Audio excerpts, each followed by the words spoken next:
we started off with several stories about leap of faith that ended well. So um, I'm here to tell you that if somebody tells you that this project is a no-brainer, run for the hills, right? Um, it was spring of 2008, and I had left QVC after working there for 17 years. I had left there the year before because I wanted to get out of corporate life and do other things. And my brothers and I had been dabbling around in real estate a little bit, just basically buying rental properties in around Westchester and Delaware County. And so I had an apartment house that I was running. But my brother, who's a realtor in Delaware County, called me one day and he said, I've got this deal, and this is a no-brainer. and and it was a house in Glen Mills, a ranch-style house, and he goes, the bones are really good, and they want me to sell this house. It's a mother and her daughter, and I said to them, you can get good money for this house if you just clean it out, because they were hoarders. And the mother was really like late 60s, and she did not want to take the time to clean out this house, and she had some health issues. And as much as my brother had urged her, because he was ethical, he wanted to do the right thing, they just wanted to be able to walk away from this house. So my brother says, this house, it is good bones, and it just needs to be cleaned out. This is in the spring of 2008, and I have two high school kids that I'm like, this is a good summer project for them, right?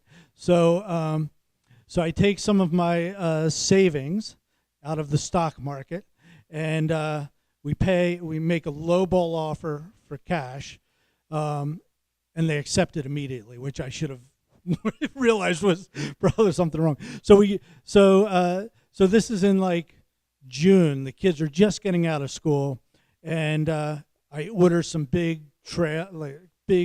dumpsters to arrive, a big dumpster to arrive, and me and the boys get to work. And my brother is like a minority partner in this too. But of course, the day we make settlement and go there, he calls me and he's like, he's supposed to help out with this refurbishing. And he calls me, he goes, let me know when you're ready to sell it. Like he's not going to come help out, right? But it gets started working on this in June. And cleaning this house was the seventh circle of hell. The stuff in this house. First of all, the best thing we got out of this house was their cat. They let us have their cat, and the cat's name was Stormy. We had since renamed it Psycho, but we did take the cat.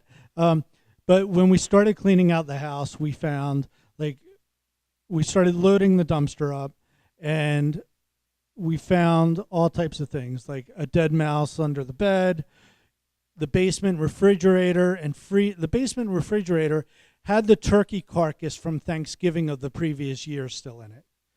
There were mounds and bags of trash everywhere, just clothes, and it was a mess. So my sons and I fill up one dumpster.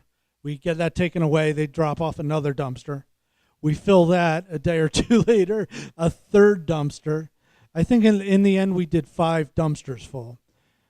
And then we have to go about starting to paint it and stuff. And it was in good physical shape. But the painting, we had to get the hardwood floors redone. And we wanted to make sure we knew if it really looked good, we could sell it. And we thought we'd be able to make a nice profit.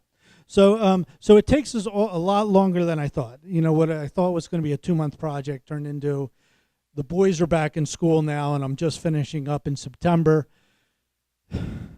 And the banking crisis, the whole real estate crisis hit.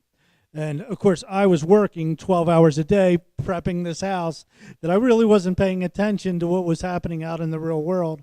And so by the time we go to sell it, real estate prices have dropped like 35%, right? And what was sure to be a no-brainer now was like margin. The margin was thin.